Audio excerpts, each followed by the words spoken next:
Hi everybody, Phil talking to Miller again. That means it is Golf Simulation Building Tips Day, and this video is going to be a short one on screens and how you can go about fixing raw material as part of your design. What is raw material and what is a finished screen? Let me show you. Raw material is what I sell my premium Type 3 screens. Effectively, it is a sheet of fabric. There's no reinforced edges. There's no eyelets in the material. It doesn't fray, so you don't need to be worried about the edges. What is a finished screen? Well, a finished screen is one that has reinforced edges and eyelets. And if you buy premium material from various suppliers and it's finished, they will typically add a fair old margin on for working with the material, getting it with all the eyelets, maybe sewing in Velcro and doing all those bits for you. Whereas by being able to work with raw material, it keeps the cost down, and that's my philosophy. And everything I show on these videos is designed to be simple, easy, and if it can't be done by one person, typically in a matter of minutes, then I tend not to do it.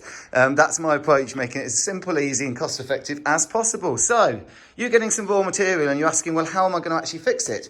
If you've got a room that you can use the walls and ceilings, then I would recommend doing so. It means you're using the maximum space. Why build an enclosure inside of that room and lose out on the edges into the kind of steel frame? If it, of course, it's a freestanding simulator you're building, then yes, you're going to need to build some kind of frame enclosure, and you'll be protecting the ceiling for wedges, you'll be protecting the sides for shanks, and you'll typically, there's loads of guides on the web, and there's other videos that I've done that show how you can go about doing that. The main thing is protect that top bar. But if you're going to use the building, how would you go about fixing a raw screen as part of that? Well, my recommendation would be to use angle iron. This is 40mm angle iron. It's like an L-shaped piece of metal, 3 meters in my case, going up the side and up the side.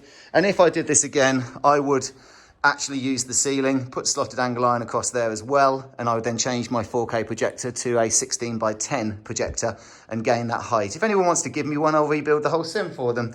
But in the meantime, I'm going to stick with my 4K projector. It just replaced a previous projector I had in exactly the same spot, so it made sense to stick with what I've got.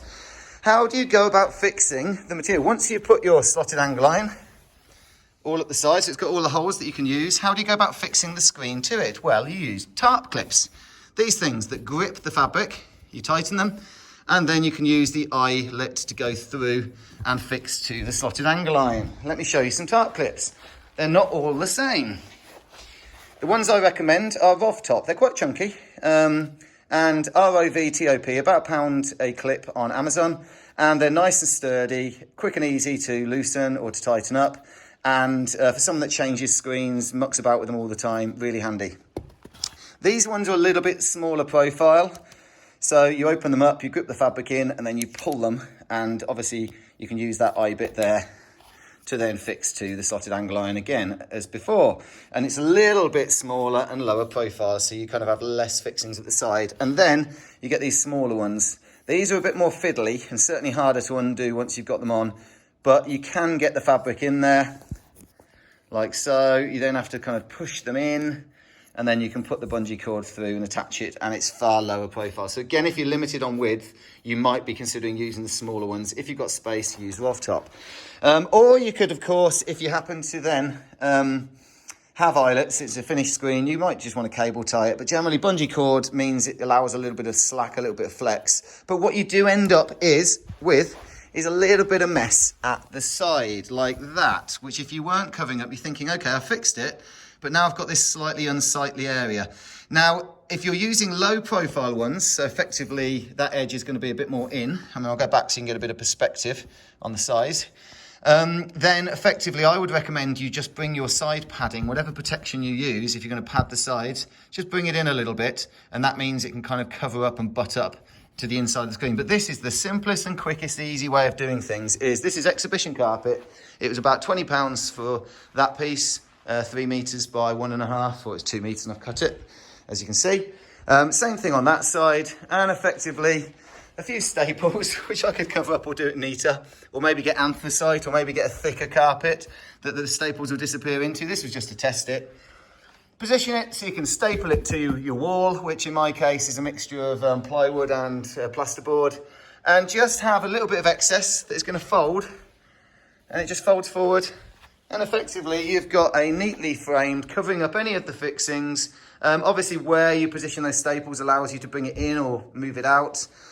for a matter of pounds and pennies.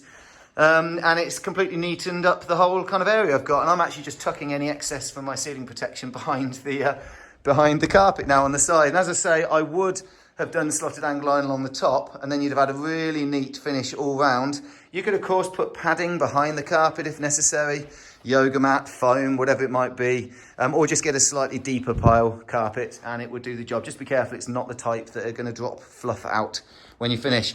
If you do happen to fix your screen using steel wire, like I've done in my current design, then other little clips you can find handy. S-clips, they can go over the steel wire, and then you can put your tarp clips on the top. And carbine hooks, bit more sturdy, bit bigger, and again, you could hook things over and put them through the tarp clips and grip the material. And of course, any excess on height, if things aren't right, you can make the adjustments on each individual tarp clip. So it's very easy working with raw fabric, and it's not a difficult job being able to fix your screen and cover it up very cheaply, very quickly, very easily. I will just, so yeah, all my previous videos looked a bit messy with that space. Let me cover up that, let me turn the lights off. And now, apart from that bottom bit that I haven't stapled, it is so much neater framed, and yeah, well worth the 25 minutes or so. I hope that's been helpful. I'll do something else on the next golf tips video. Goodbye.